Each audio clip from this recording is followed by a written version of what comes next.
Today is Mahatma Gandhi's birthday. I preponed my weekly release, which happens on Sunday, for Mahapatra's poem, in order to discuss something which is very critical for all of us in Mahatma Gandhi's philosophy, that is anger management. Mahatma Gandhi, as all of us know, used to go on a fast or observe silence when he was angry. But what was his philosophy? What was his thought?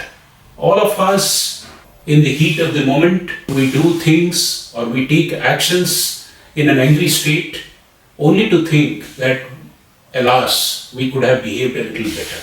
Aristotle told 2500 years back that getting angry is easy because everyone can do it. But getting angry at the right people, at the right time, to the right degree is very, very difficult. Mahatma Gandhi's philosophy, which, as I told, is my tribute to the father of the nation by remembering his philosophy on anger management on today, is very, very instructive. We know that being angry is bad, but we also know that being angry for a higher cause is always better.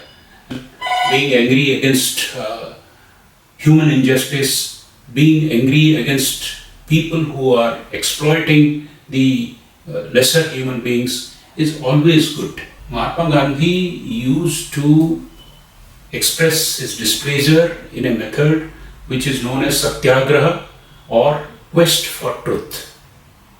He used to heal rather than hurt when he was angry. He used to go on creativity pursuits when he used to get angry. He used to spin charkha. He used to go on a writing spree. He used to go on safai drive or cleanliness drive. He used to go to leprosy hospitals to serve the lepers.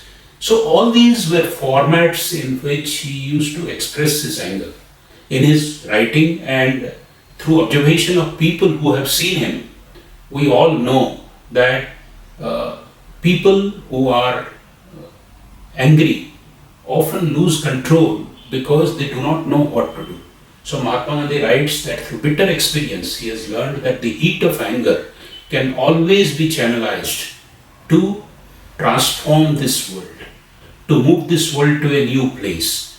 So on this day, when Mahatma Gandhi's birth is celebrated all over the country and in the world, let us promise to do two simple things. One, whenever we are angry, let us try to do something creative. Let us try to transform. Let us try to harmonize. Let us try to blend. Let us do something creative. And when somebody else is angry on us, do what Mahatma Gandhi used to do. Stay silent and use the moment to reflect on yourself rather than reflecting on somebody else's acts of injustice, acts of anger, acts of misbehavior. That will probably be the best tribute to the father of the nation. Thank you very much. Happy Gandhi Jayanti.